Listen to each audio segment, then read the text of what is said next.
The Derecho. It sounds like the name of a Spanish matador, but this is far more sinister than a rushing bull and can span whole regions of countries in a single sweep. Hi, I'm Chris May, writer, producer, and host of This Day in Weather History, now in its second big year from the Weather Network in Canada. On August 10th, a line of severe thunderstorms covered southeastern South Dakota and northeastern Nebraska, across Iowa, northern Illinois, plus southern Wisconsin, Indiana, southwestern lower Michigan, and western Ohio. You see, I told you, whole regions of a country in one fell swoop. On this day in weather history.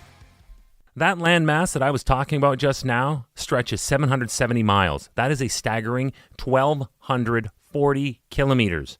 Oh, and it was no marathon. This one was a sprint. It took only 14 hours for this to do what it did. In this melee, there were maximum winds that reached an estimated 140 miles per hour. That's 225 kilometers per hour in the Hawkeye state of Iowa.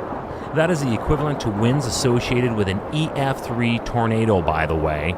But this was not a twister, and that's the trick here. How does one determine whether or not this damage caused by these wind speeds that look and feel like a tornado are not actually a tornado?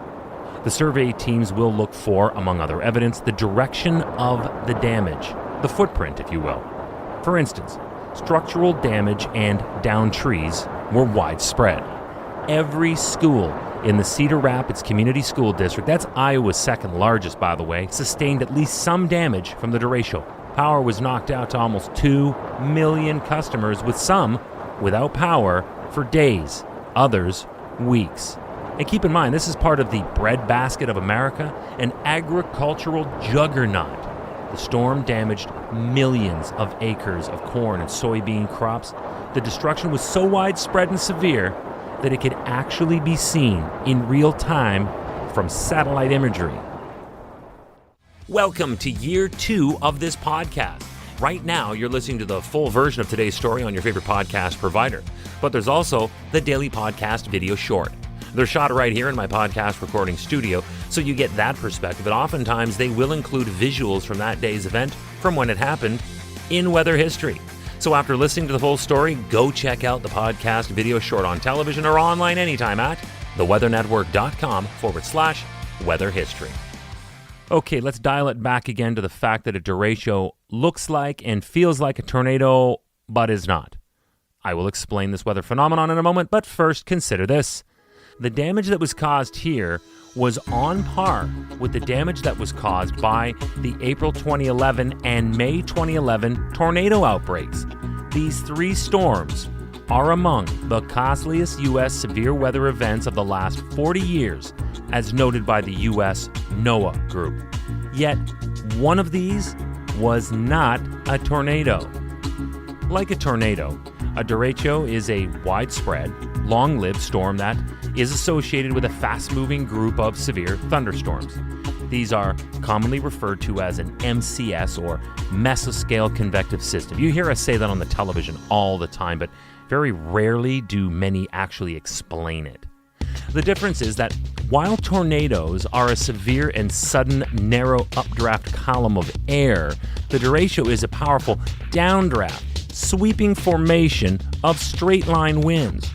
And unlike tornadoes, derechos can cause wide and far-reaching hurricane-force winds, heavy rains, and flash floods. Oh, and as an added irony, tornadoes can spawn from these massive organized lines of storms. But when it comes to the damage, derechos will not wipe out one home while sparing the neighbor. Tornadoes are the only naturally occurring phenomenon on this planet with the randomness and finely tuned precision to do this. Tornadoes are very microscale, where the derecho and its north to south line of straight line winds is very, very mesoscale. In surveying damage of the two, the derecho will leave vast expanses of land flattened, but the tell is that everything has been leveled facing the same direction. Tornado damage is far more gnarled up and messy. There will be telltale twists in destroyed fields, fauna, and foliage. And you will also find a spiral of projectiles strewn everywhere and far from where they originated, and in many cases, impaled or embedded in whatever they were thrown into.